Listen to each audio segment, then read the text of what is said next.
अस्सलाम वालेकुम एवरीवन। जैसे कि आप सब जानते हैं कि माह रमज़ान जो है वो अपनी पूरी आबूताब के साथ और शान शौकत के साथ जो है वो स्टार्ट हो चुका हुआ है। तो इस माह रमज़ान के बाबरकत महीने में मैं आपको कुछ चीज़ें जो है वो याद दिलाना चाहती हूँ।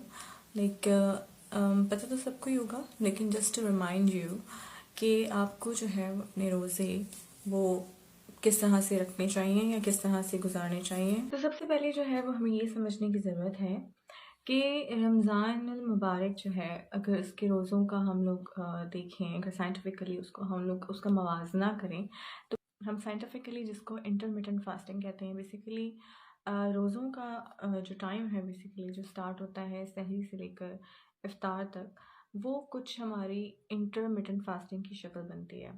तो intermittent fasting is basically a sort of like a diet control or weight loss plan in which like आप जो है एक मखसूस टाइम स्लॉट में आपने खाना होता है और बाकी के टाइम में आपने बिल्कुल नहीं खाना होता।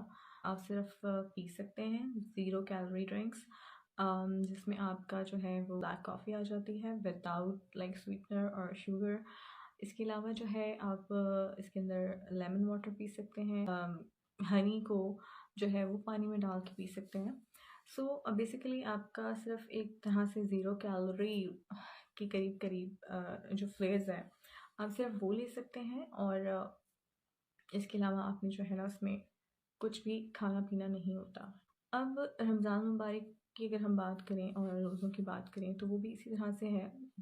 फ़र्क इतना है कि हमने इसमें पानी भी नहीं पीना होता। तो इसका बेसिकली असूल ये है या होना ये चाहिए कि जब आपका इफ्तार का टाइम होता है, ठीक है, तो उसमें आप ज़्यादा से ज़्यादा हेल्दी चीज़ें लें, सिर्फ़ और सिर्फ। नहीं कुछ भी एक्स्ट्रा चिकनाई वाली चीज़ें नहीं लेनी होती, शुगर आइटम्स नहीं लेने होते, शुगर से बनी हुई फूड, प्रोसेस्ड फूड नहीं लेनी चाहिए आपको। आपको चाहिए कि फ़्रेश जूस पिएँ, फ्रूट्स उसमें खाएँ। आप डेट से जो है वो खजूर से रोज़ा खोलें, इफ्तार करें सुन्नत के मुताबिक। तो सिर्फ़ और सिर्फ इस तरह की हेल्दी चीज़ें जो है वो आप अपने इफ्तार में लें। उसके बाद जो है वो आप ब्रेक दें, नमाज़ पढ़ें, हल्की-फुल्की वॉक करें, और फिर जो है आपको जब थोड़ी भूख महसूस होती है, तब आप जो है वो कोई स्पेसिफ़िक डाइट चूँकि आप रमज़ान मुबारक में डाइट जो है वो कंट्रोल करना चाहें, बेसिकली मैं डाइट कंट्रोल के हवाले से ये सब कुछ बता रही हूँ। तो उसमें सिर्फ जो है वो हेल्दी फूड में आपके पास क्या आ जाता है। हेल्दी फूड वो फूड है जिसमें आपने जो है किसी किस्म की रिफाइंड शुगर का इस्तेमाल नहीं किया होता, ऐसे आप खाने खाते हैं। प्रोसेस्ड फूड वाले खाने नहीं खाते, राइस नहीं खाते, आप रोटी नहीं खाते, इस तरह की चीज़ें नहीं खाते। प्रोटीन ज़्यादा लेते हैं, अनाज जिसको कहते हैं आप वो नहीं लेते, तली हुई चीज़ें नहीं खाते। आपने अगर लेने हैं तो हेल्दी फ़ैट्स लेने होते हैं, और आपको पता होगा कि हेल्दी फ़ैट्स की जहाँ बात की जाए तो हेल्दी फ़ैट्स हमारे आ जाते हैं नट्स में।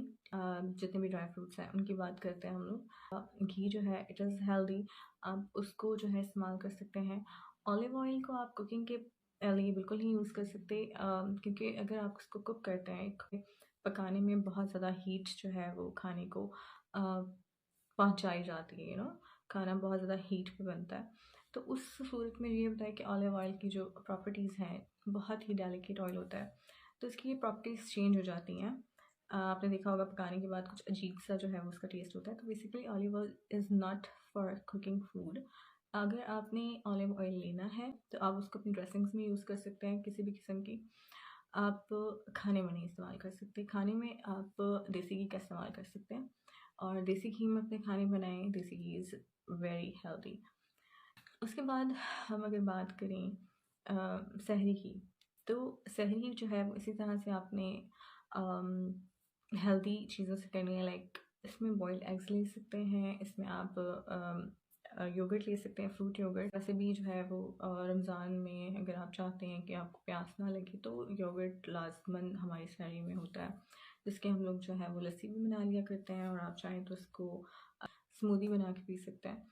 तो बेसिकली मेरा यहाँ पे बताने का मकसद आपको ये है, जो मैं आपको रोज़े को इंटरमिटेंट फास्टिंग से रिलेट करके बता रही हूँ, उसमें सीन बेसिकली कुछ यूँ है कि ये जो आपका टाइम स्लॉट है इफ्तार से लेकर सहरी तक का, ये जो है वो बन जाता है को तकरीबन 8 आवर्स विंडो होती है, ये आपकी खाने की विंडो होती है।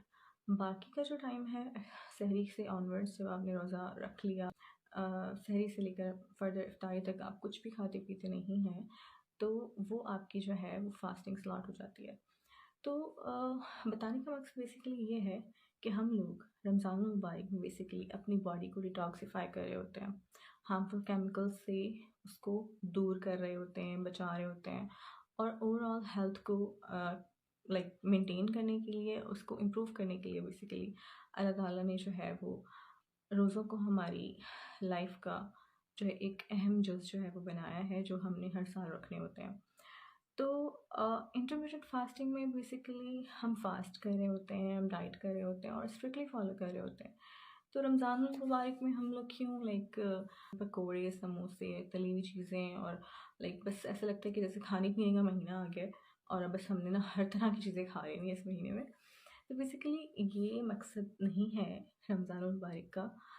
मकसद जो है वो आपकी बॉडी को, ना सिर्फ बॉडी को बल्कि आपकी रूह तक को साफ़ करना, पाक करना है।